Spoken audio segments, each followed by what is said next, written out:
The Jake Asman Show will begin shortly. Thanks to all these great Patreon members who help support the show. Get your super chats ready.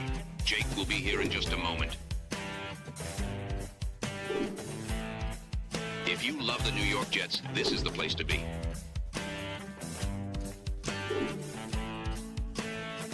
And now, the Jake Asman Show.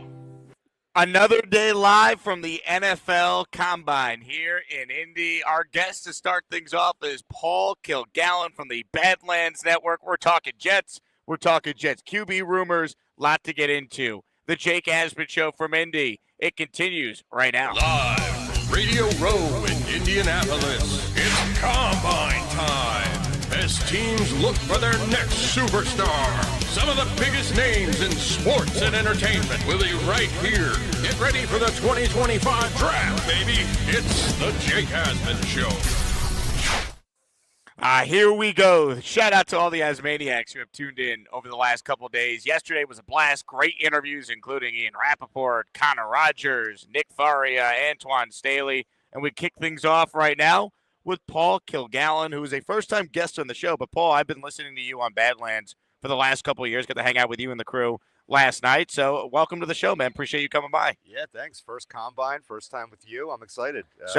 I mean, what's it been like for you? Has it been what you thought? I mean, there's like a perception of the Combine. A couple of days in for you. What have you made of just the environment here in Indy? It's awesome. I think it's incredible how welcoming the community is, right? I was a little intimidated coming down here for sure, but I got here and you realize that these are all just normal people doing their jobs, right? And I felt like I was kind of part of it and inside of it pretty quickly. So I've been pleasantly surprised at how kind of easy it is to talk to people and learn some information and different things like that, and how small of a world it is out here in Indianapolis. It's a really, really cool environment that the NFL's been able to cultivate here. Yeah, it's cool just kind of everyone being in the same spot. And the way I describe it is it's like just a football convention. Like everywhere you go is just football people, whether it's someone that's in the league or covers the league. It's just everywhere you go. It's just all about football this week, which is fun. You know, specifically with the Jets, I want to get into the press conference with Darren Muji and Aaron Glenn. You and I were both there.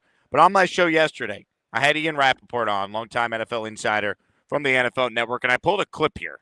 I asked him specifically about the Jets' plans at quarterback, because that's really all the talk with the Jets right now. We know they're moving on from Rodgers, but what happens next? What's the plan going forward? And this was a clip from Ian on the show yesterday talking about what he believes are likely scenarios for the Jets at quarterback. When you look at their options now, Tyrod Taylor's on the roster. They took Jordan Travis in the 5th round last draft, different regime, obviously. Are you expecting the Jets to add a veteran quarterback? Are they going to be aggressive in that, or do they view Tyrod as maybe someone who could hold the fort and they don't sign like a Justin Fields type in free agency after all? Well, I would say I don't think they will do anything that will hamstring them in the future. Like, look, we'll see what happens with the Matthew Stafford situation, but if you told me the Jets were going to trade a premium pick, a 1 or a 2 or something like that, and pay Matthew Stafford $50 million, I would say, I'm not sure I believe that's going to happen. Like, I don't think that's the world they're going to be in. If you're talking just money, like, they could pay a little money for a quarterback. I am sure they would like to have their own. I'm sure they would like to have a young one that they can grow. I just don't know if it's going to be this year.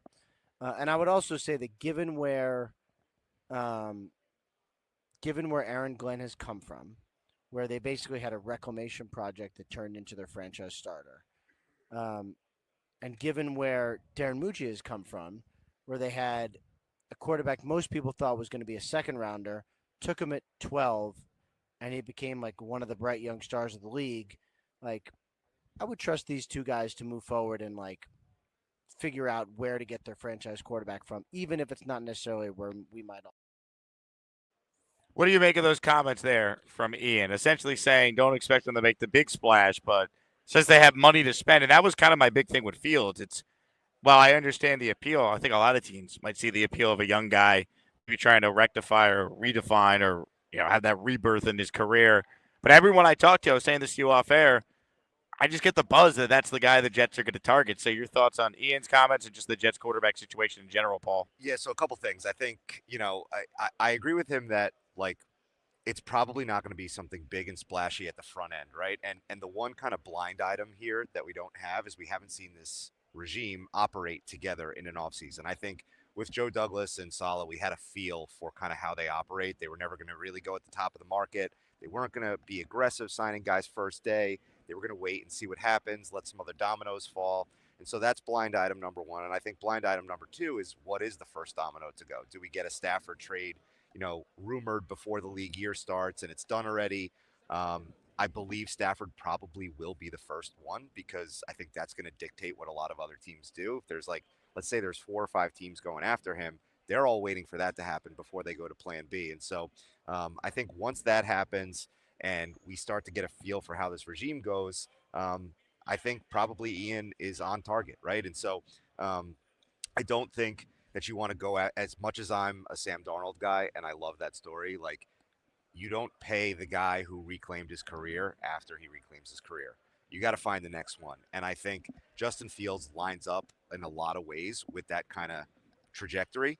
We're talking about a guy who went to a pretty bad organization out of the gate, had a couple years that struggled, showed a little bit of promise, showed some physical talent, and then went to a good organization and did a little better. And so I prepared a couple things here for a Badlands show a couple weeks ago. So that, it's a small sample size. He started 6 games. He played in a total of 10 games, I think, with the Steelers. But his completion percentage was up 5 points. His winning percentage was up 30%. His TD interception ratio went from 1.3 to 5. His QBR went up 10 points. And his rushing yards and his attempts went down, but his rushing touchdowns went up, which tells me that it was less desperation running and it was more targeted, part of the game plan running, organized by the Steelers, right? And so I think that's stuff you look at is this the next guy, and can you get him on a short-term affordable deal that works, right? And you don't have to commit to him. You don't have to say he's definitely starting for us, but it's another body to bring in as you're searching for this quarterback room, right? And you heard Glenn and Muji both say yesterday that they're collecting good players, and what they're after is good players. And, if they're going to kind of turn over all stones for that and look at everybody, that makes sense. And, the other thing I'll say about Fields is that he played with 2 of our pass catchers in college, right? So if you look at Garrett Wilson and Jeremy Ruckert in college. You know what's sad? I was thinking, who's the other pass catcher besides Garrett? And Ruckert's been so out of sight, out of mind, unfortunately. And as a Long Island guy, I think we were all rooting hell for Ruckert, but that's how disappointing he's been, because I didn't even think of who that guy would be that also played with Justin Fields. And you're right, it's Jeremy Ruckert too. I honestly wonder if Ruckert even makes the team unless Justin Fields is here. Justin Fields coming to the Jets could potentially keep his roster spot, I think, because when you look at what they did with him in college, so I adjusted some numbers for a 17-game season based on their college stats, but Garrett Wilson in college, yards per catch was 16, specifically with Justin Fields. In the NFL, it's 11. Ruckert in college was 11 yards per catch. In the NFL, it's 7.5.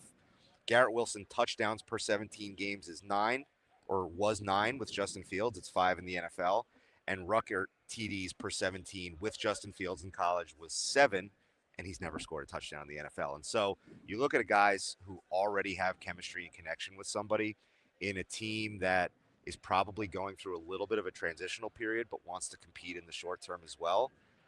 It kind of feels like a good fit. So you understand why people are talking about it so much. It feels like everywhere I go and talk to different people. I spoke to an agent the other night that represents some people on the Jets, and just unprompted brought up, well, what about Justin Fields?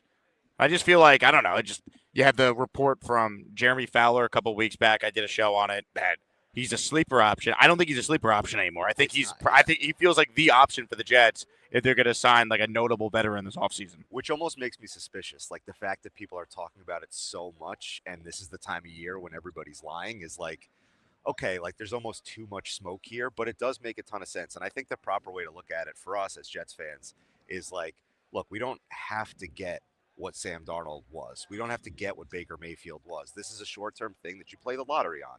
And if you hit the lottery, great. But if you get an 8-9 win season, if you sneak into the playoffs, I think that's enough, right? For now, until you find the longer-term answer. If it ends up being him as a long-term answer, great. But that's not necessarily what you're planning for. That's kind of the high end of this thing. And I think the mid-zone of it is actually pretty rewarding as well. So it does make a lot of sense in a lot of ways. If they sign Fields, I do think that it basically kills any chance of them trading up for Cam Ward. I would be shocked if that were to happen. If they have Tyrod, they spend some money because it's going to cost some money on Fields. He's not going to come here for $3 million. You got to spend $10 or $15 million at least. Maybe you got to guarantee it's a 2-year deal and you guarantee the first year, and he's under contract like Tyrod was for this year. He's the backup next year with a rookie that you draft in the first round if it doesn't work out. Like I just feel like if you're committing to Fields, while it's not a long-term commitment, the commitment is he's only signing with you with the understanding he's competing with Tyrod, not also a first-round rookie the team's going to go up and trade for. Now, maybe if by, sheer just surprise, Cam Ward's there at 7, it changes things, but I don't think any of us expect that to happen. So I do feel like a commitment to Fields in free agency puts the kibosh on the Jets trading up for one of these quarterbacks from 7. Yeah, and full transparency, Jake, I'm anti-trade up. I have a thing here in front of me that teams have traded up into the top 5 for a quarterback 10 times in the last 27 years. The Jets did that with Darnold, by the way. The Jets did it twice. The Jets did it with Darnold, and they did it with Sanchez. Yeah. Right? So I'll just read off the names to you. And some of these are successes, and some of them are not. But I think when you look By at the way, total this is list, why we got Paul on the show. The man comes prepared with field stats, trading up for quarterback stats. What a debut for Paul on this program. So we got 98 Ryan Leaf, didn't work. 2001 Michael Vick, did work. Probably, some things happened in the career, but it did work. 2009 Sanchez got the 2 AFC championships, but was, kind of not a starter in 4 years. Robert Griffin III in 2012, could say that didn't work. Jared Goff in 2016, found his career in another team. Carson Wentz in 2016, didn't really work. Mitchell Trubisky in 2017, Sam Darnold in 2018, Trey Lance in 2021, abject failure, and then Bryce Young in 2023. And so you look at that total picture, and as enticing as it is to be we got a new coach, we got a new GM, we're going in a new direction, we're wearing the old uniforms, all the mojo's in the right direction. Let's get a swaggy quarterback in Cam Ward who's going to come in here and change how we feel. The data just doesn't bear it out. And so I will firmly place myself on team don't trade up. Now, if he falls to 7, which, pigs can fly, I guess, right? But if he falls Kuiper to has 7, Shador falling to 7 in his latest mock. And I'll say this. I think I'm interested in Cam Ward if he falls to 7. I don't know if I'm interested in Shador if he falls to 7. I saw Shador out last night. He was walking with 7 people, part of his entourage. What time was it? I think that's important. Before I saw you guys at Prime. Okay, well, so that's good. So it wasn't that late. Too late. Yeah, wasn't that late. So yeah, I don't know how I feel about. Well, I do know how I feel about trading up. I'm against it, but I think if you sign Fields and you say, hey, you're competing with Tyrod, and then Cam Ward is there at 7, good problem. Get them both in. Yep. And then you figure out which ones. You could always trade one of them too. Yep. San Francisco with Trey Lance. They found a guy on their roster who was better, so they were willing to part quickly with the guy that they traded up for. I think, you just got to be willing to, like Glenn and Muji said, collect good players, bring in the bodies, make the decisions later, and then you figure it out from there. We're talking with Paul Kilgallen from the Badlands Network, huge Jets fan. What's the name of your buddy who's a big fan of the show that I did basically a cameo as I was buzzed out of my mind last night from? Yeah, it's John. Shout out to John. He's John in Fairfield. John in Fairfield. Appreciate you listening. A good friend of Paul here. So Paul's on the show. We'll have some guests joining us throughout the afternoon. Connor Hughes was supposed to join us this morning. We had to reschedule that for later in the week. So we will work on getting Connor on at some point here from the Combine. I want to give a huge shout out to the #1 Austrian Jet fan who dropped the 10 spot of channel memberships before this damn show even began. It's the Asmaniac membership raffle. For every membership gifted, you receive 1 ticket entered in the raffle to win epic prizes. As promised after yesterday's show, I've added a 7th prize to the Asmaniac raffle, which will be this Friday, live from the Combine. Our 16th raffle since December 1st. A signed Mark Gastineau helmet is the latest prize. That joins a signed Pennington helmet, signed Klecko helmet, signed Sanchez helmet, signed Jermaine Johnson jersey, signed Nick Mangold jersey, and a signed Sauce jersey. Those 7 prizes will be raffled this Friday, and for every membership gifted, you get that many raffle tickets. So Austrian Jet fan, you're in the raffle for another 10. Crook Hater, Waltz Chili, Charlie Gatson, Joey Bad, Matt LaMontagne, Shad Johnson, Aaron Daniels, the NYJ Pod, Jet Set Go, War Dog 2.0, all receiving memberships. One more gifted membership to shout out here. Appreciate your support. South Philly gifted a channel membership. That goes to listener All Sports Carlos. So South Philly, you're in the raffle for another prize. Thanks to all of you for supporting the channel. That allows us to add awesome prizes to this raffle. So that is now 7 prizes will be given away this Friday on the show. So you still have today and tomorrow to enter for your chance to win. Reminder, $20 super chat. That gives you a chance to get in the raffle with 5 entries. This one is from Alan, who says, Mr. Bonesy is taking the tournament, calling my shot. Alan, Bonesy's a great pick. You look at where he is in the Asmaniac Madness bracket, and, I mean, I think he's in a really good spot. I mean, Bonesy is in the train region. I feel like the train region is being under-discussed. You have, obviously, the lane train there, but outside of lane train, not a whole lot of buzz for V-Man. He might be sleeping still. Bonesy as a 3 is dangerous in that region, so I agree with you, Alan. Paul, I don't know if you've been following the Asmaniac Madness tournament. If you have any thoughts on the regions, any thoughts on some of the top seeds, but It's fantastic. it's going to be highly competitive. I'm paying attention. It's fantastic. It's going to be highly competitive. The Jets don't give us anything to be excited about, so we made our own tournament this time of year to get excited about. Unbelievable. Jets fans are an incredible community, and it's one of those things. Like, I'm not sure every team in the NFL could sustain an economy like this in the offseason the way the Jets fans do. No, because they're so intense, and it's really, really fun. It's so funny because I've been asked a lot by peers in the media business and just people I run into here because they see like the table. They're like, a Jet show is here that's not affiliated with the Jets, and I'm like, it's kind of a Jet show a lot of times, but it's also more about the lives of the Jet fan. Yeah.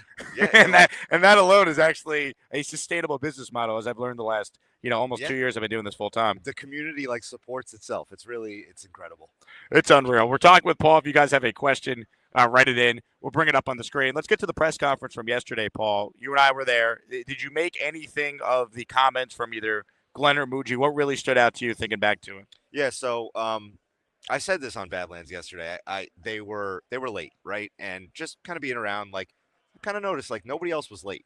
And so I thought about that, and honestly, it bothered me a little bit. And I thought yesterday was mostly good. But then the more I thought about it yesterday, I wondered if they were late by design because it limited both of their times at the podium a little bit. So they showed up about 5 to 10 minutes late, which brought their total time from 30 minutes down to about 20 minutes. And I think Muji especially was limited. And when you look at that and you look at Muji was also kind of limited in their introductory press conference, I think that if I'm trying to look at it in a positive light, I think that the Jets are trying their best to kind of give Muji some ramp-up time. I know you were definitely kind of the team that was, hey, I don't want to do this with first-time guys again because we've done this over and over and over again. There's always the rumors that the Jets don't want to pay experienced guys and different things like that. And so I think that maybe they're trying to do a good job when you look at bringing in Spielman, bringing in a guy who can mentor Muji, and then trying to kind of limit his media interactions a little bit as he gets going. I don't think it will be like that forever. I think at some point he's going to to make a stupid pun here, he's going to get up to cruising altitude at some point and it's all going to be good. But I'm wondering if the Jets are kind of operating in a very deliberate fashion. The media has not been very involved with what's going on in the front office. And so all we're getting is basically the press conference and then what happened yesterday in little drips and drabs. And that leaves kind of everybody to try to figure out what's going on and make some theories for themselves. But getting to what they actually did say, I loved how deliberate Muji was on the Aaron Rodgers stuff. He came out before a single question was asked. He made a statement, said, this is what it is. I'm not really talking about it more than that. Also put Diana Rossini in a body bag for her latest nonsensical report. I'll say you don't have to, but they made a point to basically say, you're wrong. There was no ultimatum given to Aaron Rodgers about McAfee or anything else if he was going to come back. Correct. And it was such a, it was delivered so strongly that it made you feel confident as a fan. You were like, okay, these guys are in control. They're not going to let the LOL Jets stuff happen in the media, and they're not going to let it go unnoticed. They're going to run it over when it comes out. And so he got up there. He's pretty strong about that. I think he got one question from a beat writer trying to clarify some Aaron Rodgers stuff, and he was essentially like, look, I already said what I said. We decided we're moving on. I'm not getting into the reasons. I'm not getting into the specific conversations. It is what it is. Like, let's move forward. I'm not talking about Aaron Rodgers anymore. And I think that's probably like the best case scenario for this regime is just like bury it and move on. It didn't work. There's no point in crying about what he does in the future or wondering if we made the right choice or not. The choice is made. It wasn't working here. We moved on, and that's the end of the story, right? And let's talk about who is here. And I think that dovetails well into what Aaron Glenn got up there and said, because he got some Aaron Rodgers questions also, and he essentially said, like, I think you're shortchanging the guys on this roster who are good and have done some winning, whether it be in college or a little bit in the pros too. And he called out Quincy Williams by name, Quinnen Williams by name, Joe Tippmann, and AVT. And you look at those guys, those are 4 guys who play in the trenches, who do kind of the dirty work of this team, who are not the skill position guys. They're not the flashy guys. And it's not Sauce, it's not Garrett, who everyone just names when you think of the Jets because of their Rookie of the Year status. And Aaron Glenn doesn't strike me as a guy who says things off the cuff or by accident. I think every word that comes from him is very calculated and measured and is for a reason. And so you look into like those names that he dropped out, and I think you start to get a feel for what the identity of the team is going to be about. It's going to be lunch pail. It's going to be about the trenches. And so I think that's a really positive thing for us because we've been really lamenting the last 10, 15 years about them not being able to recreate the success in the trenches that they had early, on the last playoff run, essentially, on both the offensive and the defensive side. So all in all, I thought they did as well as you could have done at a combine press conference yesterday. And it set kind of a new tone for how this regime is going to be. Well, the one thing I'll say about Glenn, and I like Aaron Glenn, I'm rooting for him, obviously, as a Jet fan to do well and be the team's long-term answer at the head coach spot. But he gets very defensive with certain questions, and part of it, I think, is like an act to talk about the team and not just individual, and get away from Aaron Rodgers and the Jets, right? It's all about the Jets and no longer just like we have this savior at quarterback and then everyone kind of falls in line from there. Like they want to get away from that. I get it. But until they find a long-term answer at quarterback, if he's going to get chapped over quarterback questions or questions about the long-term future at that position, he's in for trouble if they don't win right away. You know what I mean? Like there's going to be a moment where they have a brutal loss, and if he's going to try and do the tough guy act with the media, it's not going to work unless you're winning.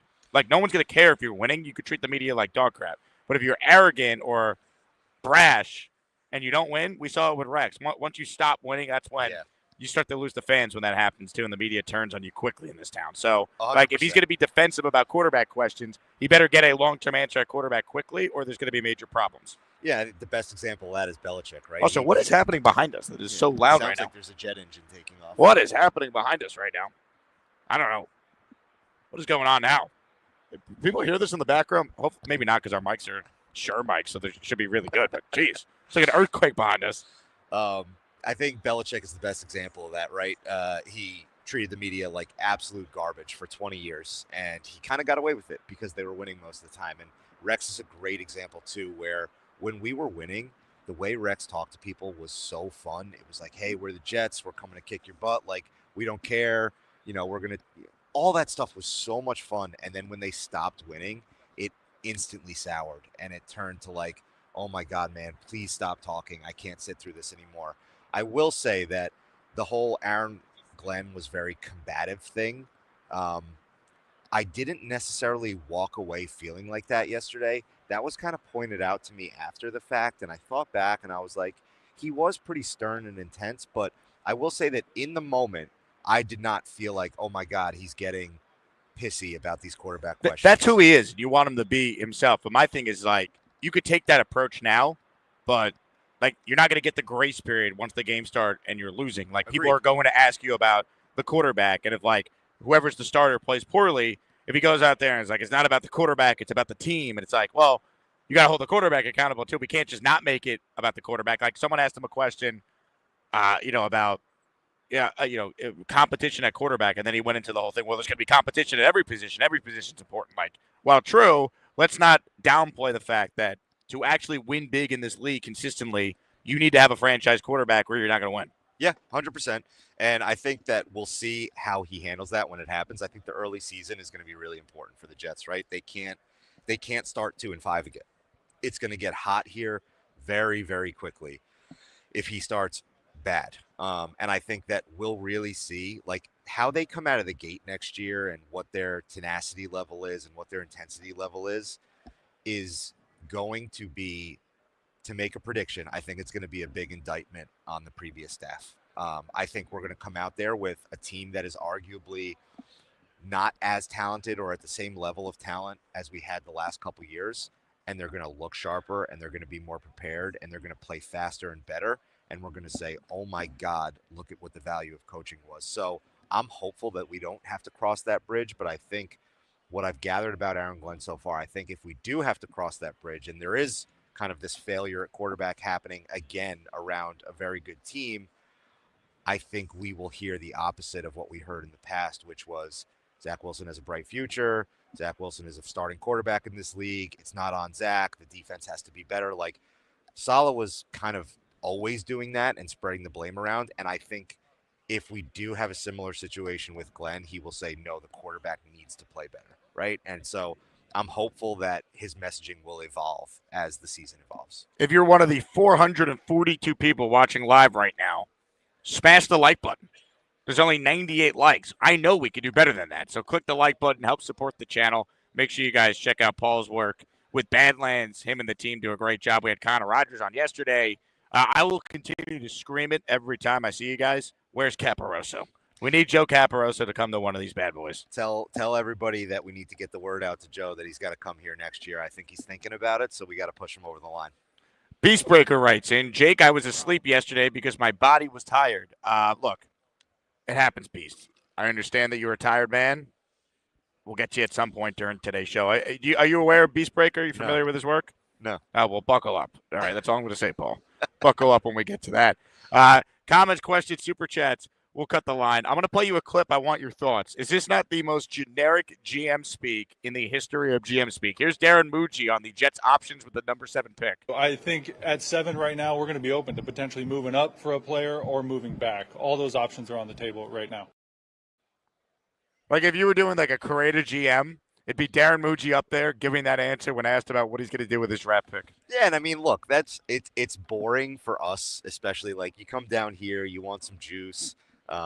But the alternative to that is the GM telegraphing what he's going to do in the draft. And you don't want that to happen either, right? So as frustrating and as boring as it is, because you just so badly want a piece of news that we can run with and that we can kind of start to feel good about, it's fun to think that they're taking a stance of, hey, we will literally do any possibility that presents itself to us. We're going to make the calls, and I think it's the right way to be, but it is annoying. Gonzo Badger says, I have the volume up. What is Andy Dalton telling Jake? Have you heard the Andy Dalton comp before, I Paul? haven't. I have gotten poor man's Will Compton a lot. So people will say that all the time. I haven't gotten Andy Dalton, but look, I get it. In my family, I am the only one without red hair, but I understand that among the world, people think I have red hair. So I live like two different lives where in my family, I'm not a redhead, but to the world I am. And so I'm surprised people haven't said we look alike with the red beard. Yeah, I was fully expecting that, but I always try to bring on as many redheads in the community as possible. So it's an honor to have you here, Paul. It really Absolutely. is. If you have a question for Paul, write it in. He's really, really good, knowledgeable, of course, about the Jets. One more from Muji. Here's Darren Muji talking about the Jets' situation at quarterback this offseason. We're going to exhaust all options. Obviously, there's a lot of intriguing prospects here this week at the Combine. We'll dive into that, some in free agency, and we'll keep all options open at quarterback and really every position on the team. Once again, the generic answer there, fine. But we talked about Fields earlier. As far as the draft goes, let's say they don't make that trade up, Cam Ward, Shedeur Sanders. One of them is not. I can't speak. Combine voice is getting me. One of them is not an option at number 7. Is there a guy you like as a day 2 or day 3 potential draft pick? How do you feel about the Jets using one of their picks, non-premium picks, of course, on a developmental light quarterback? I am very much for that. I am actually more into that than I am into any kind of Shedeur Sanders or Cam Ward stuff. And that was Caparoso just calling me, actually. Really? Because Joe's not watching the show right now. So, couple things, right? And by the way, I don't know if your fan base will be too young for this, but I also get Dustin Pedroia a lot, or I used to when Dustin Pedroia was an active MLB player. That's a great comp So too. much so that I used to dress up as him as Halloween because I went to college in New England, and so I would just throw on a Dustin Pedroia jersey. That's great. And And he's not that tall, so it's like exactly. it's perfect. Like I could have been him. So, there's a couple that I like later on, and I think that if you're going to do that, right, if you're going to look to identify, and I'm very much team like draft a quarterback every year. Doesn't have to be a high value pick. It doesn't have to be a premium asset, but you should get a body in the building, a new body in the building almost every year. And so when you look at like the guys in this draft who I think kind of fit the bill, if I was GM, I would not be picking somebody like a Dylan Gabriel, who is 5'10", but had a ton of college success. I would not be looking in that direction for my project quarterback as much as I love a short king, because I am one. That's not what I want in a project. So the three guys that I would really focus on, Tyler Shuck from Louisville, who's been getting a ton of attention lately. Curtis Rourke from Indiana, and Donovan Smith from Houston is a guy who, like, honestly, he might not even get drafted. That could be a UDFA. And so the reason that I like all three of those guys is all three of them are 6'5", and they're over 240. And I want to see which of those guys has an NFL brain, right? And so, all three of them have the physical tools. They're going to have that tough to tackle ability, probably not quite on Ben Roethlisberger or Josh Allen level, but something that's like a guy who can stand in the pocket, take some hits, probably not go down, probably shake off some tacklers and deliver the ball downfield. And so I think what the Jets want to figure out here this week is, can they identify which one of those can run an NFL offense? Oh my goodness! I have one question for Paul. What are your thoughts on the rise of the Badlands Empire? I'll hang up and listen. Ladies and gentlemen, Connor Rogers, the busiest guy here, stopping by to say hello. Also, Joe Caporoso called him mid-show. Joe's not watching the show right now. What are we doing? That was so when we were live yesterday on Instagram for the Moochie press conference. Connor's standing right over my left shoulder, and I have like the phone up here, right? And people are just like rifling comments off in the Instagram live. I heard there were a lot of comments about Brian Costello's head. There were a few comments about Brian Costello's head, and then like right before Moochie walked off, somebody wrote, like, please ask Moochie what he thinks of the rise of the Badlands Empire. And me, Connor, and Dan, and Will all burst out laughing. And Moochie looked at us, and we all, like, we felt like we got in trouble in school. It's like the teacher saw you. That's great. Moochie was looking over, like, our, like, area. Almost like it was like, am I doing good? Like, it was like looking for, like, approval. But I was like, what are you looking at, dude? You could feel it a little bit with him that he was nervous. Like, I'm not saying his voice was, like, trembling or anything, but you could tell that he was kind of, like, feeling this whole thing out, whereas Aaron Glenn went up there and dominated like he does. Like, he just takes control of a room. But Moochie was up there, like, kind of like, you could feel it a little bit. And honestly, like, he's about my age. We graduated high school the same year. So like, he's the third youngest GM in football, I believe. So like, I get it, man. Like, this is probably really an intense week for him. But getting back to the quarterback, so I think like those are the guys you want to try to identify here and say which guy has the physical tools. They spent a lot of time yesterday, Aaron Glenn did, talking about physical capabilities, wingspan, speed. Hey, if a guy is 5'10", what else do I need to look for? That was where Glenn, I felt like, was like the most comfortable answering questions. Like, you could tell, Connor said this yesterday when I had him on, just like that scouting background that he had. Like, you heard it with those answers talking about the 5'10" corner with speed, arm length, the vertical jump. Like, that was enlightening to hear that from Glenn. And that's, I think, part of what endears me so much to Glenn is, like, when you hear his story about how he got started and he called Parcells and essentially said, I want to get into coaching. And Parcells said, no, you're going to be a scout first. And he said he didn't want to be a scout, but, like, he listened to Bill, right? And so I think that scouting kind of bedrock that's underneath everything he does really comes through. And like you said, that's where he's most comfortable. And so, like, those three guys, I think, are three that would intrigue me as a project quarterback to bring in and say, hey, do we have anything here? And I think Shuck is almost getting so much hype at this point. And again, it's agent stuff. It's people doing PR, but like somebody posted the other day that like he could potentially be QB1 in this class. So I think the more Shuck, that like doing? Eventually, not drafted as QB1, but like eventually. And so I think the more that stuff happens, the less likely it becomes that he's there in round 3 or 4 because somebody's going to get crazy and jump up for it. But I'm into a big body prospect because that's something the Jets haven't had in a long time. We're talking with Paul Kilgallen, Badlands, Patreon, huge Jet fan, debut on the show. I saw a comment from Leanie in North Carolina, who is a wonderful, wonderful listener of the show. She wrote in Connor Rogers, oh my, with some heart emojis. That's how we all feel. Man. Yeah. Is it ever tough to be around Connor knowing that he's the most handsome guy in the room when he walks in? And his hair is so damn good. Impeccable. You know what I mean? I have to wear a hat all the time just because the hair can't compare. By the way, there was a comment from Ralphie that I wanted to address to you, Paul. He says, this guy is a ginger denier. Look at the red beard. I find it interesting that your family, you said they all have red hair, but you yourself, you don't consider to be a redhead. I see a lot of red in your beard. Would you say that my hair and your hair are the same color? No, I would say my hair is more red. Exactly. But I would say, like, you're definitely on the borderline with the hair, but the beard hair, I would say you're definitely redhead. So my beard is definitely red, but all of my siblings, I have 3 siblings, and they all have your hair color on their head. And so among those people, I am not considered a redhead. But I understand that out in the world at large, people do consider me a redhead. Out in the world at large. Thomas is gifted a channel membership. He's in the raffle for one. Thomas, thank you very much for supporting the show. Let's see who got your membership.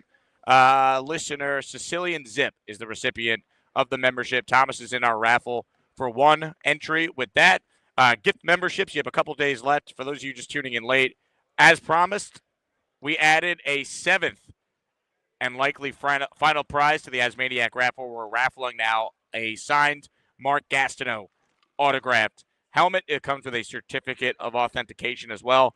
Worth noting, the theme is successful Jet draft picks, which is why we got signed Gastineau helmet, signed Pennington helmet, signed Hall of Fame Klecko helmet, signed Sanchez helmet, signed Jermaine Johnson jersey, signed Mangled jersey, and a signed Sauce jersey as our top prizes in the Asmaniac raffle. This is why I love Jet fans. So Mr. Bonesy is a diehard Jet fan. He has been down bad on the Jets. Wanted them to keep Rodgers. He was the Joe Douglas truther to the end. After yesterday, Bonesy writes in, I'm slowly starting to believe Aaron Glenn might know what he's doing. Getting rid of Rodgers took balls and is super risky. He seems real confident. He better know what he's doing. Mind you, this guy 24 hours ago was as down bad on the Jets as you could be. One press conference from AG, and he's about to be all the way back in. That's everything that's beautiful about Jets fans compressed into one single comment because it doesn't matter who it is, right? We're always going to talk ourselves there, and maybe we'll jump off board again when things get ugly, but we will always eventually make our way to the positivity at some point. And then you look at like people who are non-Jets fans and they'll just say the Jets are always going to be the Jets. And it's not true, right? This is the year. It's always the year coming up and we always get ourselves there. So listen, I get it. I feel energized by Glenn when he talks. I think there's also a lot to be said for closing a door that, depending on how old you are, really still sticks with you as a Jets fan. Like I was in 98, I was 11 years old. And I remember after they lost to the Broncos, after they were up at halftime in the AFC Championship, like crying. I like legitimately cried. And we like, you know, as close as we got in 09 and 10, you know, the 98 team was dominant. They beat everybody's ass. And I'm not sure if I'm allowed to curse on your show. I apologize. Yeah. They beat everybody's ass that year. And they were going to beat the Falcons in the Super Bowl. They had already pasted the Falcons in the regular season. And so they were going to win that Super Bowl. They were the best team in the NFL. And for Glenn to get up there at his first press conference and bring up that game and say it still bothers him 27 years later was like that connected to Jets fans of a certain age in a way that we haven't been connected to in a long time in terms of the team history. And, you know, you keep showing that Chad Pennington helmet. That's another door that was closed in the wrong way with the Jets, moving on from him for Brett Favre. And Pennington's a guy that I will love forever. Sure. You know, I have my son who's 3.5 years old. I have him a Pennington jersey that he wears all the time for Jets games because we're not allowed to have current players because of the juju. That's smart. And so that's another one that I would love to close. But I think, yeah, like the positivity, it's hard not to connect to the history of Aaron Glenn and feel like something's happening here. Super chat from June the GM. I like Paul, unlike some of your other guests. Well, June, name names. Who don't you like? Let's call them out. All right, none of the shady stuff. Put it all on the record. Tell us why you hate Will Parkinson. No, I'm just kidding. Paul, how about that? You won over June, the GM, who in his mind is actually the GM of the Jets. Thank you very much, June. We value your input, and we're all the GM of the Jets together because the Jets are listening. That's right. They do listen. I know that for a fact. Dante with a super chat. As a Badlands truther, I finally see Paul in his entirety. He's awesome. Yeah, well, that's very nice to hear. What do you mean you finally see him, Dante? Have you never put yourself on camera before, Paul? No, I go on camera. I usually have a hat on, and there's a joke at Badlands that every time I'm not wearing a hat, everybody jokes that I have business hair because I do have a real job that I do. And so I'm not often without a hat, but I appreciate it. Thank you. There you go. Ricky wants to know, was Todd Haley ever asked to join the staff? I've heard some rumblings this week that he still might be involved at some point here, but I don't know what a timeline on that would even be. Won't name names, but there's a gentleman in the Jets content creator universe who believes that it's done and it's happening. And for whatever reason, like, I don't know why the Jets would sit on it this long. It's not that big of a deal in the grand scheme. Exactly. Like, I don't fully understand why, but there could always be a personal reason, right? Like, maybe he's got some stuff going on in his life, and he was like, hey, like, I'd love to be a part of it, but I can't join until, and this is, I shouldn't even say that because that's so, like, hyper speculation, but I'm just saying that the possibilities are endless. It's not fair to say that it's impossible to happen just because it hasn't happened yet. Like, the universe is full of a lot of possibilities, but there are people who believe that it's in motion and it's happening. So curious to see. I would love that. So we were talking to you at the bar last night about this. I was admittedly lukewarm on the Steve Wilks hire. I looked at his career and I thought he seems to not last long in places, and none of his defenses are super eye-popping in terms of the statistical output.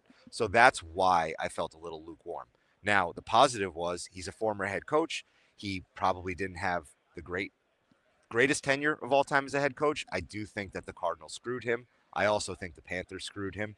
But he could at least tell Aaron Glenn, like, hey, these are some of the mistakes I made. This is what you shouldn't do. Help him with game management, a little bit of stuff like that. And so I was like a little bit of both on the Wilks hire. I was lukewarm on it. And we met a beat writer a couple nights ago at the bar who's covered Wilks personally in two places.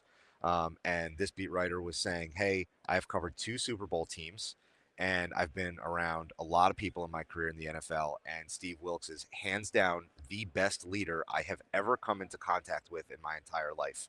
And I kind of like took a step back and I was like, wow, like that's a very strong endorsement. Yeah. It's a very strong endorsement. And so I felt a lot better about that. And I think when you talk about Todd Haley, here's another guy who has kind of been at every level of the NFL. He's been a head coach, he's been a coordinator, and he's got a bunch of good history. And the more voices in the room that you can get around Glenn who have done this before, the better off we are.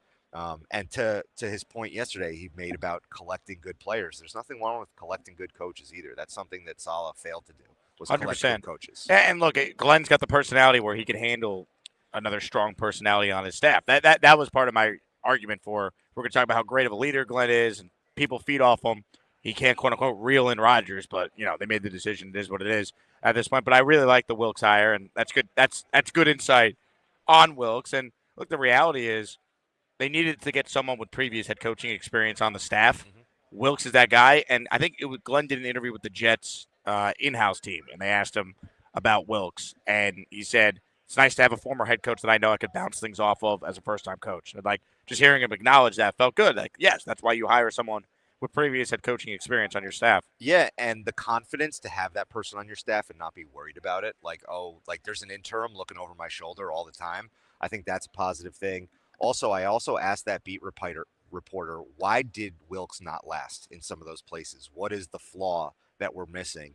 And he said basically that he is no BS. He gives it to you straight, and some coaches can't handle that, right? And so people who are not able to kind of handle the truth in that way often will move on from him. And I thought that was a satisfactory answer for me. Like, I was pretty happy about that. And the other thing Glenn said during his press conference was Steve Wilks sees the game the exact same way I do, which means that they're going to be on the same page. And so I don't think scheme-wise, what does that mean for the defense, you think?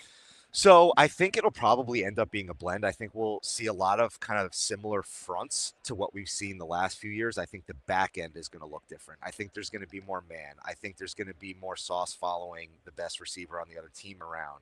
I think there's going to be some different blitz concepts, but I think the basic front is going to look really similar to how it's looked the past few years. And I would say that that's a positive, except that the front wasn't too good last year. And so they're going to need to plug in some new bodies into that. Right before I jumped on with you, I was listening to Mason Graham talk. I will say that he seems like a personality fit for Aaron Glenn. He was very quietly confident. Like he said he was one of the most dominant players in this class, but he didn't say it in a obnoxious way. It was a very like humble kid, kind of like, hey, it is what it is. Like, this is what I like to do. Here are what my favorite players are. And it was a really, really good interview. So if you get the chance, check out Mason Graham talking. I'm not sure he lasts to 7, but I think if he does and the Jets are able to grab him, that's a big boost for the defensive front next to Quinnen. Jermaine coming off the Achilles. We'll see what he can do. Will McDonald in year 3, and hopefully they can add another body or 2. How about a big boost for Janice Jets' chances of winning a prize in Friday's Asmaniac Raffle? 5 memberships have been gifted. Ladies and gentlemen, what we're going to do right now is give you the double bang. Thank you, Mike Breen. Green double bang. Jet Love fan 911. Gil, Terrell's a Jet fan. Matt Coy and Ron G, all receiving channel memberships gifted from Janice. Janice, thank you so much for supporting the channel. It goes a long way. Final question, or not really a question, but I just saw this that just broke. So the NFLPA released its annual player report card. The Jets finished 29th in the overall ranking. The players gave ownership, a.k.a. Woody Johnson, in F. Wow. Okay. So look, it's not news, right? We know. And a lot of the hit pieces that were coming out last year, I don't know if you got a chance to listen to the Streets of Fire that Joe did with DJ, the former beat writer for the Daily News, who's now down in Houston. DJ told a pretty horrifying story about kind of the way that some of the previous coaching staff was managing the ownership situation, basically asking the beat writers for help in shaping the narrative around what they needed because they felt like their jobs were on the line. I'll say it out loud, right? It was Jeff Ulbrich was basically asking the beat writers to please write stories about us drafting a cornerback because he's going to read them, and I need a cornerback or I'm going to get fired, right? And that's a frightening story to hear. He essentially said, hey, do a bunch of mock drafts where we have a corner going forward. Correct. So I could basically push Woody to be on board with that so we could take Sauce 4th overall. Yep.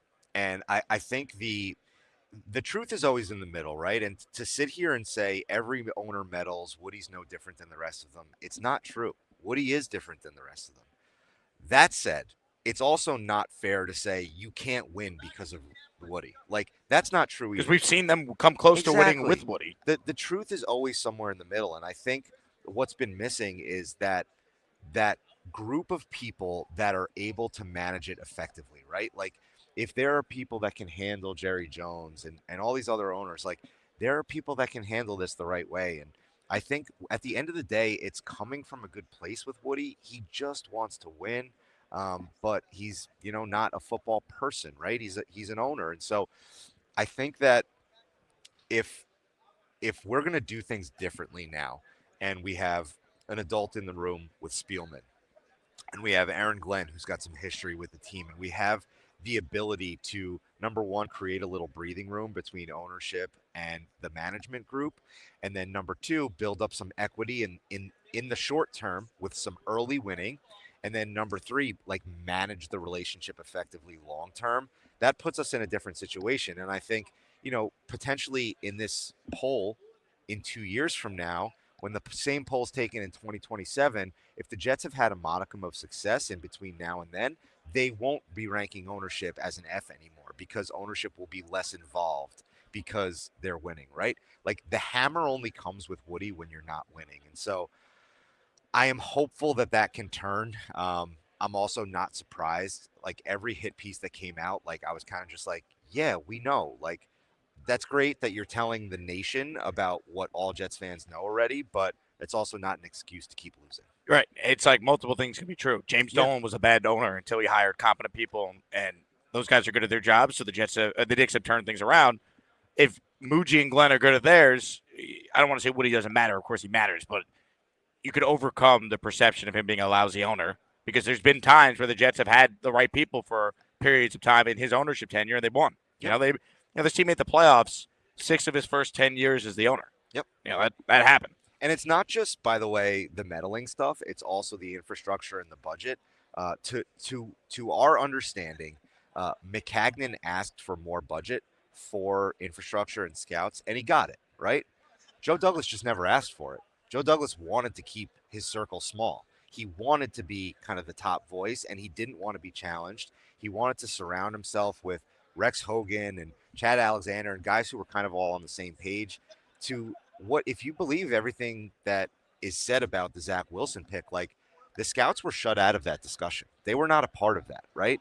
And if they had been, they might have told you what they saw in him, but they weren't a part of it. And so it's not just the meddling. I think it's also the money part, but you don't get what you don't ask for. And I'm hopeful that this regime and Spielman kind of advising Muji, they will ask for that stuff. And they'll say, hey, we need more analytics. We need more scouts. We need more business people kind of staying over here and letting us do our thing over here. And if you ask for it, you might just get it because Woody does spend money. He wants to win.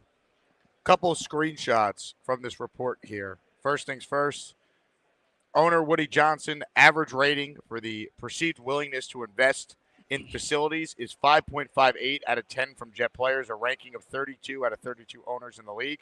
Players feel Johnson does not contribute to a positive team culture, a rank of 32 out of 32. Players feel that Johnson is somewhat committed to building a competitive team. Hold on, my ticker is covering up the bottom part. A rank of 31 of 32. I mean, that's the one thing I'd push back on. I think Woody's very committed to building a competitive team. I think these players just took their frustration on losing out on him. And to be fair, he's also the guy that fired the coach when the team was 2-3. Yeah. So that's interesting. I wonder who gets surveyed for this, right? Like, and the name that I'm thinking of, and not that one name swings an entire thing, but like, was Aaron Rodgers surveyed on this, right? Like, which group of players got asked about this? Which that's an interesting result. I also I don't know if I agree with the facilities thing, and I'm not trying to sit here and defend Woody Johnson. Like, we all know, right? And it's kind of the bane of everybody's existence. But like, it's a nice facility in Florham Park, and he does want to win. So I agree with you. I think that might just be like an overwhelming amount of frustration that's just bubbling out.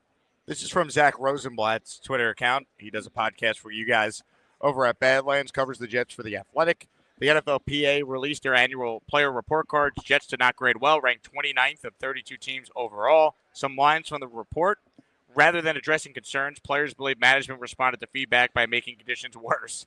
The Jets' ownership grade dropped from a B- to an F. Well, that's the thing. Like a year ago, they were a B-. Well, they won more games a year ago. They had the built-in excuse Rodgers got hurt, which wasn't even an excuse. It was obviously a major factor in the 7-win season. But it just shows you win the grades higher for ownership. Like, a year ago, I don't think Woody Johnson got worse as an owner over the course of a year. I think he got impatient and frustrated like many of us, and then did something irrational that he's never done. He fired a coach 5 games into the season. Yeah, and I think you look back at what happened the last year, right? And there were a couple decisions that I think most of us as Jets fans believe were carried out by ownership and not the management group. And what I'm talking about is firing the coach after, being 2-3 and being a game out of first place and having a couple close losses. And then pretty much a couple days later, trading for Davante Adams.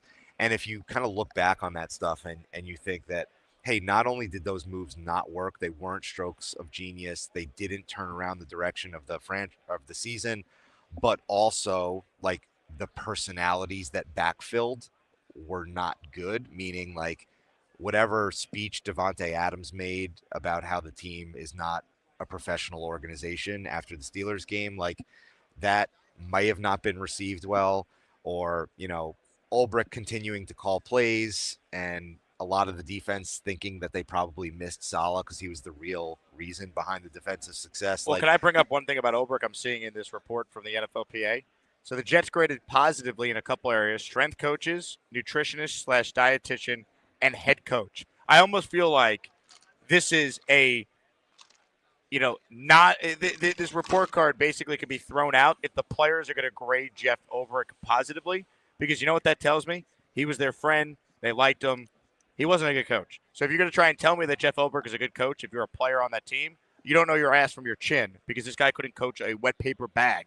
He was that terrible. And I don't want to dunk on Ulbrich, but I almost feel like this report card is like a lot of it means nothing to me now if they're going to grade Jeff Ulbrich positively. When I saw with my own eyes, other than Gase, and honestly, if you give Gase the same team, he probably wins more than the 3 games Ulbrich won as the interim. Like, that's how bad Ulbrich was as the interim coach. That's a great point. That does kind of feel like it invalidates some of the other That's answers. the word I needed to think. Invalidates. Thank you. Yeah. No, I agree. And you're right. It very much has the vibes of, hey, he's a good guy. I don't want to kick him on the way out the door. He's already gone. He's got a job in Atlanta. Like, there's no reason to bury this guy at this point, so I'll just grade this one positively. And it casts a little doubt on the rest of the answers for sure. And I think it even more speaks to why the Jets need to have Aaron Glenn's personality here and Steve Wilks' personality here, because how many times over the last couple of years did we hear the word accountability? And you hit on it. Like, he was their buddy, right? There was no accountability. All it was, yeah, let's look at the tape. And then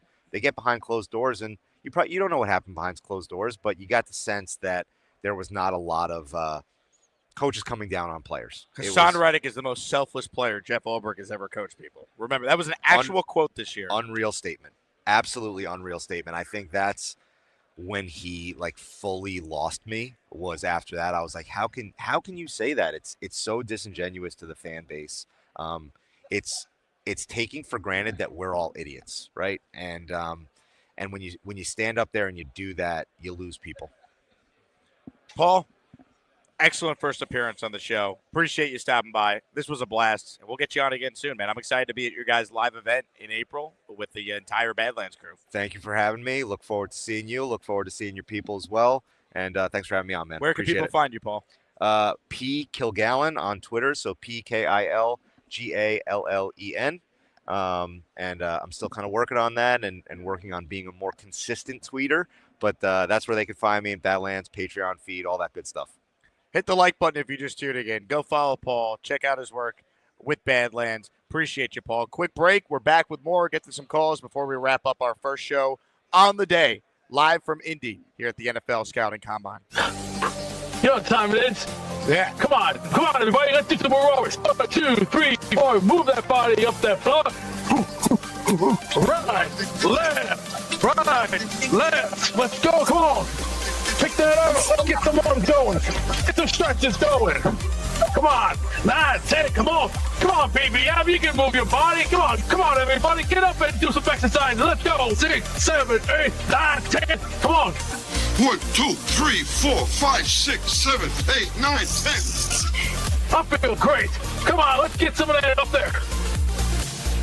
What are you laughing at, B-Man? Pick those arms up, kid. Come on, what are you, a whipper or man? Don't give me that first, son. Oh, shit, that wasn't B-Max. That was Kevin. Let's get funky like a monkey. Come on, girls, you guys can do this. 6. Really? Let's see if you guys can do it. Come on, pick it up. This muscle helps shaking the muscles. I'm feeling the burn. Let's go. Come on. Okay, now the other side. Come on. Man, I feel good. 2, 4, 6, 8, 10. 2, 4, 6, 8, 10.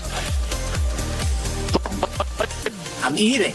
Beast, you can't out-exercise a bad diet, bro. You have to look good. You gotta be lean. You gotta be mean. You gotta have some weights in there. You wanna be scary, don't you? No, right? Doing the air. Have this. Have this. Yeah. Next caller, let's go. Let's get Bobby Midnight in here. Let's bring him in here. Hey, yo, move and groove. Let's move and groove, shall we? Move your ass. Let's go. One. Get your movement. Get your ass up. Get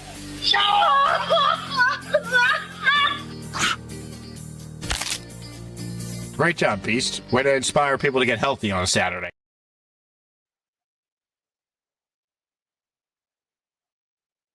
I'm inspired, folks. I really am. I'm inspired. Hit the like button if you're just tuning in. Comments, questions, super chats, cut the line. We got a super chat here from Terrence who says, great takes, Paul. Thank you. Paul was excellent. Make sure you guys follow him. That's what I like about the Combine. We always get a chance to bring on people maybe for the first time, get to do it in person with great guests, so it's always a blast. Dante with a super chat. The Mike LaFleur Woody story was hilariously sad to me. Yeah, for those who missed it, in that podcast, essentially, we got the confirmation that Woody fired LaFleur, or basically put pressure on Saleh to do it. Hey, Connor Hughes, let's try and book live on the air right now. What are you up to? I can't see you behind the ESPN Cleveland banner. What did he say, Art? I couldn't hear him. Did he say, I'm coming on the Jake Asman show immediately? He said he's in Asman. Okay. All right. Connor Hughes, who bailed on our 10 a.m. appearance, might be coming on at some point today. I got to text him. Let's see. Bill writes in. Paul was spot on talking about the 98 team. Glenn's reference and what it means to the fan base who went through that game together. Badlands subscriber here. Yeah, great comment, Bill. I thought that I used to have the clip handy. I recently cleaned out, some clips of the press conference because it's a month ago. But I thought that was one of the better moments from that presser that day. Honestly, like if you're a Jet fan of a certain age, that 98 team is probably the best team you've ever seen the Jets have. And they would have won the Super Bowl that year if they played Atlanta. Like, I have zero doubts. Just didn't happen. Sad. Jay Graves in the raffle for one with this entry. Jay Graves with a $10 super chat. Kyle Clifton is afraid of me. He already said whoever wins his match will go against me. Little kids won't save you, Kyle. I enjoy you and your calls, but worry about Phenom, not me. Out of context, saying the phrase, little kids won't save you, Kyle, sounds very wrong. Now, for those who want the context, Kyle Clifton brought his lovely young daughter on one of his recent calls to try and campaign for his votes, or your votes, I should say, in Asmaniac Madness in the opening round. Kyle Clifton versus Phenom in that matchup, I mean, they'll be talking about that one for decades. If it goes the way I think it might go. You look at that region, by the way. I believe it's the Hood region, right? Kyle Clifton is... Actually, maybe it's not the Hood region. Where is Clifton? Clifton is in the Lane Train region. He's going up against Phenom, and the winner would play Jay Graves because Jay Graves is going to wipe the floor with BMAC because BMAC can't even figure out how to call into the show. Internet is so bad. What's the most difficult region in the bracket in the tournament? I still struggle with this. I could really make a case for all four. For me, the Butter region's really tough. The Hood region is incredibly tough, and even the Chicken Soup region because there's a lot of opinions on Beastbreaker. Some have him losing early. I've met some people here that think he's going to the Final Four, maybe winning the whole thing. Ladies and gentlemen, Johnny Boy has been actively campaigning. Hold on. Mr. Jetskis writes in, Jake's podcast is all over the place, focusing on other things at the Combine. Mr. Jetskis, if you want football talk, yesterday I was live for almost 7 hours. If you think I'm only going to do just talking about a football team that has not won more than 7 games in a decade and has not made the playoffs since 2010, find a different goddamn show because I can't do it anymore. All right? Enough. There's plenty of great channels out there. If me talking about Asmaniac Madness for 5 minutes after we just did an hour talking about the Jets with Paul from Badlands is too much for you, find a different channel because I can't do it, man. All right? No one's forcing you to watch this. It's free. All right? It is free to watch. You don't have to pay a dime. It's YouTube. God. Jay wants to know, what did I eat at St. Elmo's? Finally, a great question. I had steak last night. It was excellent. Actually, I'll say the steak was not as good as I thought it was going to be, but the sides at St. Elmo's are excellent. That I enjoyed. Anyway, I was talking about one of the matchups in the opening round, chicken noodle soup, right? Jason and Jerusalem versus Johnny Boy. Johnny Boy has been starting a campaign, the likes of which we've never seen before. We've yet to hear from Jason in Jerusalem since it was announced that he is the 8th seed in the tournament. Until now, he joins the show. Hello, Jason. Jake, bring it. Let's go. Let's go, baby. Let's bring it. And let's unseat the 1 seed Gorman afterwards. Whether it's me or Johnny Boy, let's bring up our gases. Let's load up on our beans. Let us differentiate between our different farts. And let us out-Gorman the Gorman. chicken soup's not really the name for this. We should really call it the bean or the taco or the chili division, or whatever does it for you. Fight Gorman at his own game. Now, but let me ask you this, Jason. Johnny is actively campaigning to defeat you. So it sounds like you're taking the approach of like, oh, it doesn't matter, whether it's me or Johnny Boy, as long as we beat Gorman, we upset the 1 seed. But I think your mentality should be, wait a second, this guy's actively trying to campaign. Let me come on and say, really, dude? I'm Jason in Jerusalem. I don't need to play those cards. I can just show up and I'm going to win anyway. Well, I'm not playing those cards. It's evidence. It's obvious, buddy. You have the dog that's quiet and the dog that just makes all that noise beforehand. Who wins the fight? Jake, we know you bet on the dog who's quiet. Johnny is campaigning too much. Yeah, I mean, some people might not like the aggressive campaign strategy that Johnny's implemented. I am interested in seeing the memes, though. I love a good political meme. You want a campaign? Make some good memes, buddy. Post them on the Discord.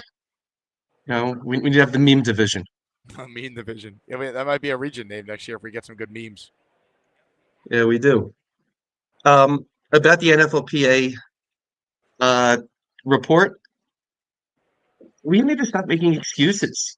Ownership sucks of the Jets. Well, we know players are saying it, and you talk all you want about how bad Dolan was, but when you got good people involved to change the culture of the team, you have a guy like Dan Snyder that just destroyed it. You're screaming. And just could not You're win. screaming. I am screaming. That's the criticism from Mrs. in Jerusalem. Mrs. in Jerusalem. Do you think your husband's going to get past Johnny Boy in the opening round of Asmaniac Madness? She couldn't care less. Same with that guy, Mr. Jet Skis, whatever the hell, who was mad that I had the audacity to talk about something that's not jet-related for a moment. Yeah, but, Dan Snyder just had a bad touch. We haven't won with his ownership in over 10 years. People change. People get restless. And when you have billionaires who are not getting the results that they want, they tend to do bad things. And that's why our Jets are suffering. I hope Spielman can change the culture, but I also hope that this NFLPA report doesn't ruin our chances to get high-quality free agents at the regular cost. Well, the one thing I'll bring up with the owner's report is that a year ago, Woody Johnson got a B-. So I don't think he got worse as an owner. I think he got more impatient this year because he wanted to win and he hired the wrong people, ultimately. Robert Saleh and Joe Douglas were not good at their jobs. And this is not to say Woody's a good owner. He's not, until proven otherwise. But I do think we're going to see Woody with this new regime stay out of the way and let them do their thing for at least the first couple of years. And if they don't win, that's when he's going to start to meddle again because that's his nature. Right. I mean, the last coach he hired was who? The last coach that he Bowles? directly hired was Bowles and McCagnon. Right. So, I mean, Bowles' first year was good, and afterwards he went out to the UK and everything fell apart. Correct. He did not directly hire Robert Saleh and Joe Douglas. His brother oversaw that. Or Gase, but that was Peyton Manning. Gase as well. That was the magic of Peyton Manning giving a phone call to Christopher Johnson saying, you got to hire Adam Gase. You got to do it. Yeah. And if only we drafted Peyton Manning in 98, 99. Parcells year was it? The rumor was that Parcells told Archie that he was going to take his son number 1. He would have came out. Right. He wasn't so clear about that. And then they passed on Hall of Famer Orlando Pace, and then they traded down to the 5 slot, and they traded out of that to give up on to lose the chance of Hall of Famer Walter Jones. So the Jets had 3 possible Hall of Famers they could have gotten with that 1 pick overall. Correct. Let Damashek do one of those videos of what if in that video. By the way, some more on this ownership PA report here. NFLPA team report card. Treatment of family C-, food dining area C-, dietitian, nutritionist B+, locker room D+. I mean, this seems a little extreme. Like players are just bitter and just wanted to trash the team because they're frustrated with losing. Like, what were the rankings a year ago? Like, I've heard nothing but great things about the Jets training staff, training rooms, the facilities. Head coach getting a B tells me all I need to know. Like, I'm sorry. So I have the 2024 Open. Treatment of families was a D-, ranked 25th in 2024. Food cafeteria was C minus 25th. Nutritionist was B plus 10th. Locker room C minus 21st. Training room C minus 27th. Training staff with us a C, which was 29th. Ownership was the B minus, which was 20th. Yeah, so they went from a B minus to an F year over year. Like, would he do anything that different, or did he fire the coach and the players didn't like it and they gave Jeff Ulbrich a B, which should tell you a lot. Yeah, I mean, even how they ranked the coaches here was about, does the coach listen to them and does he give them free time? That's all it's based on. So basically, if we have a country club environment, you get a good grade. Yeah, I'm strength coach, head coach. No, that's the 24. Hold on, I got the 25 open. Head coach. 82% of Jets players felt their interim head coach Jeff Ulbrich was efficient with their time, ranked 26 out of 32. The players felt that Ulbrich was moderately receptive to locker room feedback on the team's needs, ranking him 20 out of 32 head coaches in the league. I mean, look. Owner, what do you? At the end of the day, win games. That's it. I don't think these things are that relevant. Yeah, the only thing it affects that I'm worried about is when a player gets the equal contract offers from two clubs, will he say, I don't want to go to the Jets because of their ownership? I think that's where the coach comes in, right? The coach going to put me in position to have success. How do they feel about Glenn, Angstrom, Wilkes, etc.? Yeah, hope so. Listen, look at the I want to Chiefs go back to the right ranking on era. that, by the way. Look at the Chiefs rankings on there. They ranked low when they're a dynasty. So yeah, well, so that's winning cures all. That's the bottom line. That is true. That it is, Jason. Good luck with your matchup. And I'll tell you what, calling in to go head to head before this thing even begins right now is Johnny Boy. What's going on, Jason? How you holding up, man? Jake? I'm doing good. I'm getting ready, buddy. We need a good hype up video. What's good music we can get for the hype up video? We already have that in place as of right now. But I'm here just to let everybody know that I'm a family man. And I'm here just with my daughter while getting ready to make her sleep. I was told to give a quick call in, so I did. And if you guys love kids, love dogs, and love anything that's awesome, vote Johnny Boy 2025. Thank you, Jason, and have a great day. You're like a politician, man. I love kids and everything good, and my opponent loves everything bad. Vote for me if you love life. And I love life. Vote life. Johnny Boy 2025. Let's go. God bless you, man. You're going down. Apparently, Jake is not available anymore. Soon we'll be having Mikey Midnight on the show. Mikey, where are you? We would like you to run the show now. Summer Beast is in the back, banging around. Hello. Hey, Bobby. How you doing, Jason? I'm doing good, Bobby. I'm going to sign off, so let you run the Jake Asman show. No, I want this. Well, okay. Well, I was going to tell you, I got Johnny. I voted for Johnny, sorry. How's everybody doing this fine morning? I'm sorry. Are you mad at me, Jason? Vote for where your heart goes. Where are you? Or if you're voting for Gorman, or if you're voting for Gorman, where your bowels are going from. What time is it over there now where you are? It's almost 7 p.m. Oh, okay. You're like 7 hours different. Yeah, I do the after work show. How's the job hunt coming, Bobby? We all want to know. Well, I'm 0 for 2 now, but I got reason I'm checking online more stuff. I called Holiday and they didn't get back to me yet. So. Where do you see yourself in 5 years? Where's like your dream idea where you see yourself in 5 years professionally? Man, I don't know. I hope doing the YouTube full time. You want to be an official 5-year YouTuber? Well, I have a YouTube channel. I have a YouTube channel. You ever come to my YouTube channel? No, it's always at like 3 in the morning for me. What time do you do shows? You didn't do any morning shows? Right after Jake's show. I go right on after Jake's show. Which one? Jake does like 4 shows a day. Well, he does 2 shows a day, so every time he leaves, I get on, and then I stop, and then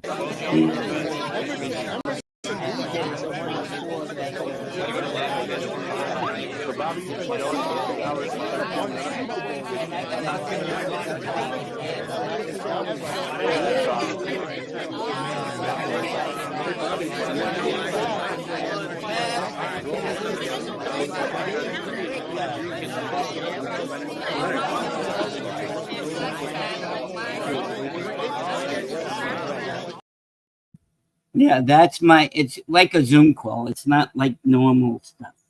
Everybody could call and talk whatever they want. So, yeah. I did not know you run the Dave Gasman postgame show.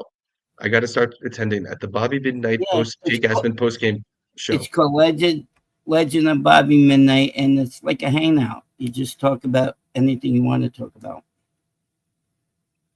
Okay, so it's like a party line, but on YouTube. Yeah, party line. You got it. Yeah, it's definitely. Shut up, Dave. I can't stand Santa Claus. Shut the fuck up, Santa Claus. You fucking eye. Oh, look at my eye. Oh, look at my eye. You seem like you're in a good mood and ready to go for 20 more hours. That was. Oh, yeah, that's Dave T. Hi, David T. Hi, David. David, hi, Bobby. How are you? I'm doing just fine. Just enjoying the show and listening to the Asmaniacs. They're bringing their A game for the March Madness. I have my brother winning it all. I have Mikey winning it all. This is Jason for Jerusalem, David, and yes, Jason. sir. I'm very much aware of Jason and listened to him many times. Jason, are you from New York originally? Yeah, I'm a Brooklynite. I hear the New York accent in your voice all the time. What's you talking about? I don't talk like I'm from New York. Hello, little guy. I remember you. What's his name again? Johnny Boy's not the only one who can start bringing family here. What's his name? This is the G-Man. Hi, G-Man. How you doing? He's a cute kid. You can't hear. I got the headphones on. What grade is he in? Third? I say he's in third grade. That's a good job. Yeah, he looks 8-ish. I remember when I was 8th grade. You can tell who the competitors are, Jason. They're bringing it to the table. They're trying to get the edge on everything. Oh, we got to do that. All right, I got to sign off because this is Jake's show, and I'm done giving him free work and be able to sit down and eat popcorn and let everybody else run over the show. I was born in the Bronx. Stop doing your job, buddy. I was born in the I was gonna finish what I was saying. So how you doing, David T? You doing good? I'm doing just fine, Bobby. I was born It's time for Asmaniac Madness. Who will cut the nets down as the top Asmaniac for 2025? Some of you don't even care, but we do. Let's get to it. Hey, what did I miss? I'm back. Thanks to Bobby, David, and Jason for hosting the show in my absence. Jersey Jet is on the line. Hey, Jersey Jet. Hey, Jake, what's going on? What's up, Jersey Jet? I got a rant, bro. I just want to ask why would they put 4 of the most beloved Asmaniacs head-to-head in the first round, man? Lucky and Leany and Genergy and Lowski. I mean, I haven't filled out my bracket because I can't choose between them. It's insane. I mean, I understand some of the wacky characters fuel the show, but man, I mean, you leaving out blue bloods. 2 blue bloods is gonna get cut right in the beginning, and I don't know what to do. Help. Look. I mean, it's however you want to go, however you want to vote. I mean, there's some great matchups here. Nothing's easy. I can make a case some of the 15s have a chance to upset it too. I can see Daybreaker beating Beastbreaker. Wouldn't it be the craziest thing in the world? That's who I'm voting for. So I mean, but I'm saying there's some people that I don't even recognize. Yeah. So why couldn't a more beloved OG Asmaniac that's been here since the beginning of time? Why couldn't they go up against some unknown? It's crazy, but I don't know. I want to close my eyes and pick, bro, because I don't know how to make that choice. Well, I'll tell you what, Jersey Jet, pick with conviction. You know, make a pick, trust your gut. May the best Asmaniac win. Great call. Hit the like button if you're just tuning in. Some Patreon shout outs now. Reminder, if you want to join the Patreon for the year, you save 15%, and included with your membership are 10 raffle entries into Friday's raffle. Bobby Cruz upgraded from monthly to yearly. He got 10 raffle tickets by doing so. James Parent joined the Patreon. Johnny Bobani joined the Patreon. Christopher Grasso. Chris G going up against Gorman. He's on the Patreon now. He signed up for the year. Bang. He's in the mix. Cody Stutes just gave me a water bottle. Bang. Thank you for your service. Kicking it with Will Kunkel just provided today's lunch. Bang. Thank you for your service, William. What do we got here? Chicken Caesar wraps again? Tremendous. What else do we have here? Party with Peg and Artie. Signed up for the year. Bang. 10 raffle entries. Kyle Batar, monthly. He's in. Matthew Lemke for the year. We got you down for 10. Julian ASW. We got you down for 10. Jet Fan 69 monthly. We got you. Thanks for joining. Joe Mike, full year. Got you down for 10.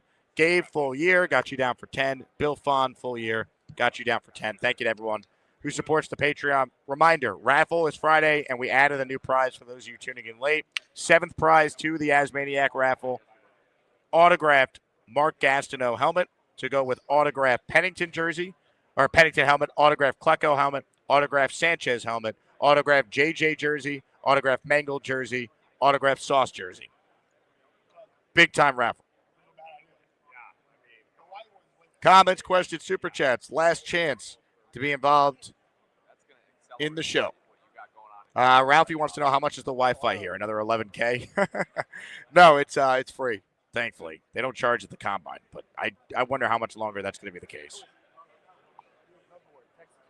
It was $1,100 at the Super Bowl. Jay writes in, if you miss Kenny and Ziggy's, try Shapiro's in Indy. I definitely do miss Kenny and Ziggy's. Great spot. Kyle Clifton with a super chat. Jay Graves fired the first shot by looking past BMAC.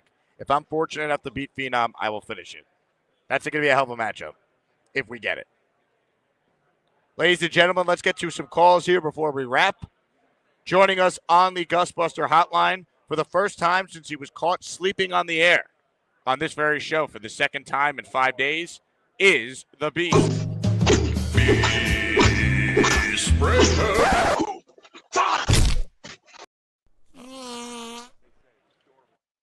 Chair, that's how beat up he is. And, oh, look at that. The weight in the chair. Dropped him over backwards.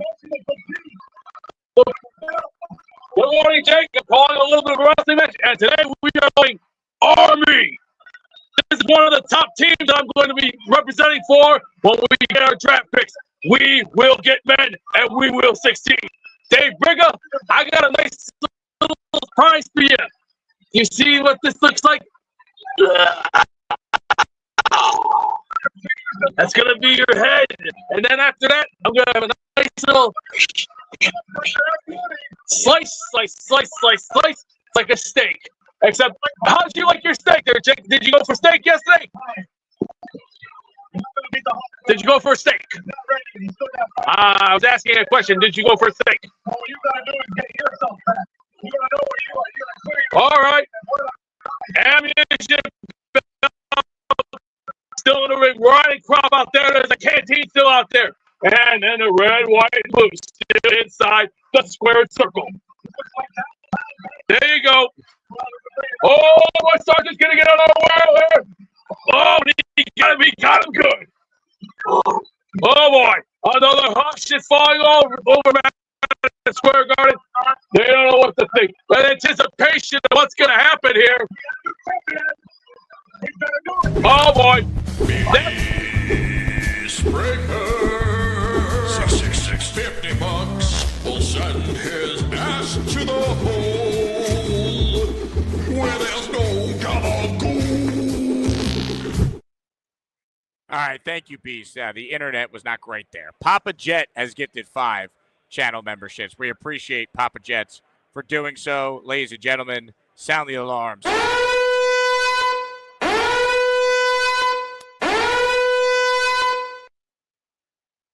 Ladies and gentlemen, 5 memberships at the buzzer here as we wrap. K-Brock Jet Fan, Ricky Fisher, Quick Dolo, Ray Noble, Joe Knops, all receiving channel memberships. Papa Jet, you're in the raffle for 5.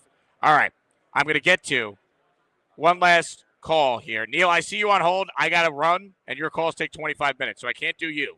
But if you call back later, you'll be first up on the afternoon show. This guy's been on hold the longest. We end the show with the great David Mother Effin' T. I got my Iron UG. I hope you like my Jets take. You know they call me David T. It's not easy for me to see, but if you bring me full stream, you might like what I had to say. I'll need to get real damn close, cause my vision is dog shit. Hi, Jake. I won't keep you on long.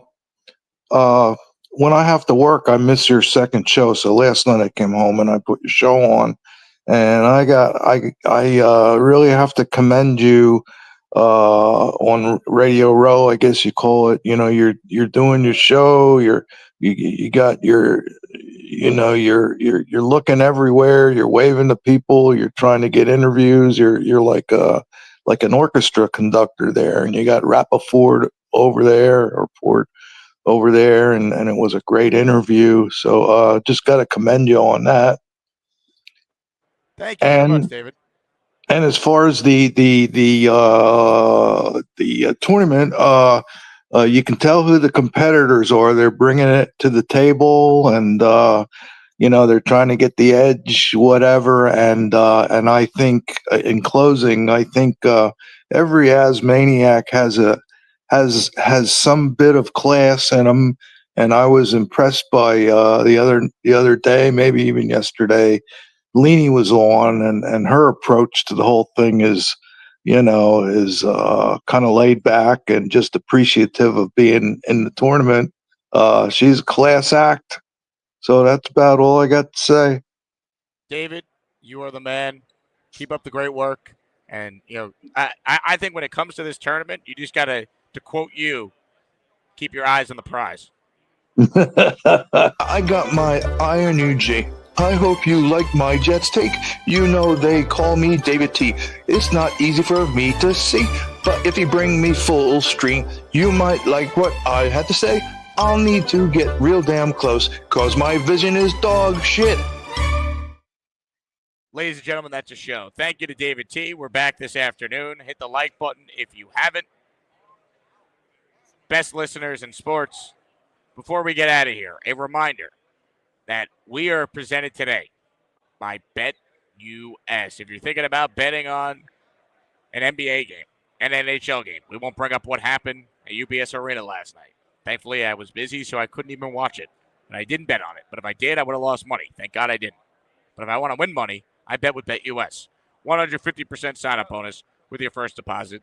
Take advantage. Second and third deposits, they're offering a 125% bonus. Name the sport, they have it. They already have future bets that you can make. You can put together prop bets, parlay bets, you name it. They have it. BetUS. Sign up. Take advantage of the bonus. Shout out to BetUS for being a great sponsor during the football season of the Jake Asman Football Show. Now jumping on board with us here on the Jake Asman Show at the NFL Combine. All right. Thank you all for watching. My name is Jake Asman. We are back this afternoon. I believe another Badlands guest might join us at some point in the afternoon. So I'm looking forward to that. Stay tuned. Plus, we're going to work on some draft guys over the next couple of days as well, give everyone a feel for the options for the Jets in this draft. Again, thank you all. We're back this afternoon. Go Jets. Ladies and gentlemen, here's a live look at Jay Quest finding out he made the big dance. Guys, I'm really nervous. I don't know what's going to happen if I don't get in. We might lose the house. Again. I know. It's going to be the third time, but let's just see. It's about to come on. Let's see what happens. Look at the screen. Look, it's about to come on. 3, 2. Yeah!